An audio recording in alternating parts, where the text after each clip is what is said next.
2005 National Electrical Code, or NEC, does not explicitly forbid the use of Schedule 18 non-metallic conduit, often referred to as NM conduit, for electrical service along a 200-amp residential driveway. Section 300.5d tube of the 2005 NEC addresses situations where conduit is subject to physical damage from vehicles. This section mandates protection for the conduit, but it does not exclude Schedule 80 NM conduit as a means of providing that protection. Instead, it lists several options for acceptable protective measures. Section 352.10 of the 2005 NEC outlines restrictions on the installation of NM cable. It states that NM cable shall not be installed in wet or continuously damp locations where exposed to corrosive vapors or were subject to severe physical damage. While this section doesn't specifically prohibit the use of NM cable in driveways, it emphasizes the need for protection against physical damage. Schedule 80 NM conduit, when properly installed, can offer such protection.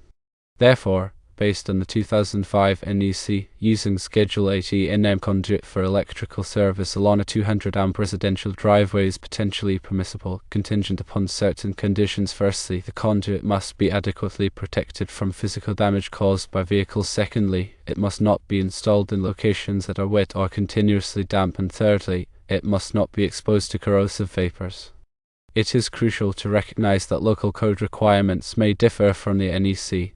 The authority having jurisdiction, or OJ, holds the ultimate authority in determining whether a specific installation is acceptable.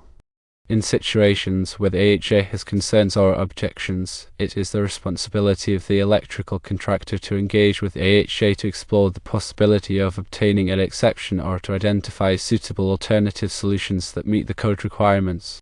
To elaborate further on the specifics of conduit installation and protection, let's delve into the relevant sections of the NEC in greater detail.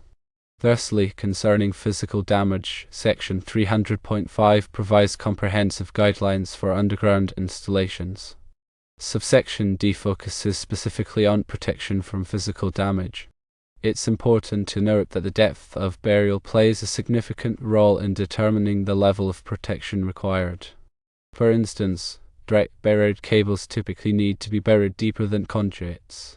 When conduits are used, they must be of a type approved for the specific application and provide adequate resistance to crushing, impact, and abrasion. When a conduit is installed in an area subject to vehicular traffic, such as a driveway, additional protection may be necessary. This could involve encasing the conduit in concrete or using a heavy-duty conduit type that is specifically designed to withstand the anticipated loads. The NEC provides tables that specify the minimum burial depths for various types of wiring methods and applications. These tables are essential for ensuring that underground installations are adequately protected from physical damage. Secondly, regarding wet or continuously damp locations, Section 300.6 addresses protection against corrosion. This section emphasizes the importance of selecting wiring methods and equipment that are suitable for the environmental conditions. In wet locations, such as areas subject to standing water or frequent condensation, it is crucial to use conductors and enclosures that are listed for wet locations. These products are designed to resist the ingress of moisture and prevent corrosion. Continuously damp locations, while not as overtly wet as other areas, also require careful consideration.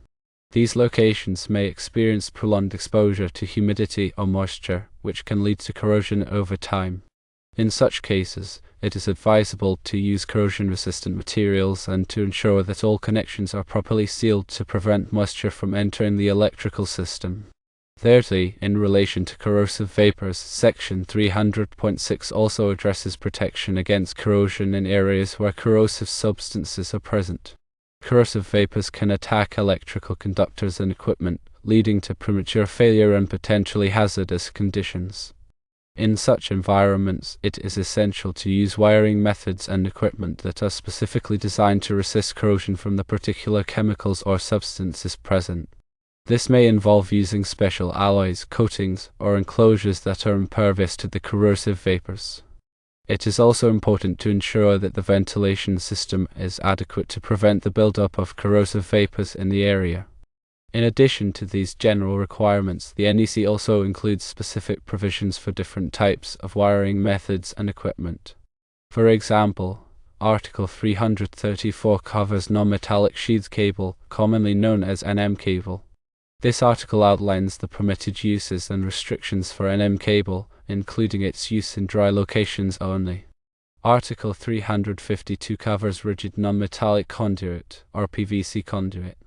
This article specifies the requirements for installing PVC conduit, including its use in underground applications. It's important to consult these specific articles in the NEC to ensure that the wiring methods and equipment you are using are installed in accordance with the code requirements.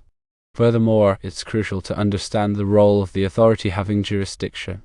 The AHJ is the entity responsible for enforcing the NEC and other local electrical codes. This may be a local building inspector, a fire marshal, or another designated official. The AHJ has the authority to interpret the code and to make decisions about whether a particular installation is acceptable. In some cases, the AHJ may grant exceptions to the code if they determine that the installation meets the intent of the code and provides an equivalent level of safety. However, it is important to obtain written approval from the AHJ before deviating from the code requirements. When working on electrical projects, it is always advisable to consult with the AHJ early in the process to ensure that your plans are in compliance with the code. This can help to avoid costly rework and delays later on. In the specific scenario described, where the AHJ has concerns about the use of Schedule 80 NM conduit for electrical service along a 200 amp residential driveway, it is important to engage in a constructive dialogue with the AHJ to understand their concerns and to explore potential solutions. The AHJ may have specific reasons for their objection, such as local soil conditions, historical problems with NM conduit in similar applications, or other factors. By understanding the AHJ concerns, you can work to address them and to find a solution that is acceptable to both parties. Some potential solutions might include using a different type of conduit, such as rigid metal conduit or intermediate metal conduit, increasing the burial depth of the conduit, encasing the conduit in concrete, or providing additional physical protection for the conduit. Ultimately, the goal is to ensure that the electrical installation is safe, reliable, and in compliance with all applicable codes and regulations. The NEC is a complex and comprehensive document, and it is essential for electrical professionals to have a thorough understanding of its provisions. By staying up to date on the latest code changes and by consulting with the AHJ, you can ensure that your electrical installations are safe and compliant. In addition to the NEC, there may be other local codes and regulations that apply to electrical installations. It is important to be aware of these local requirements and to comply with them as well. Local codes may address issues such as permit requirements, inspection procedures, and specific installation practices. To summarize, the permissibility of using Schedule 80 NM conduit for electrical service along a 200 amp residential driveway under the 2005 NEC hinges on several factors. The NEC itself doesn't explicitly prohibit it, provided that the installation adheres to certain conditions. Firstly, adequate protection from physical damage. Secondly, avoidance of wet or continuously damp locations. And thirdly, absence of exposure to corrosive vapors. However, the ultimate decision rests with the authority having jurisdiction, or AHJ, whose local code requirements and interpretations take precedence.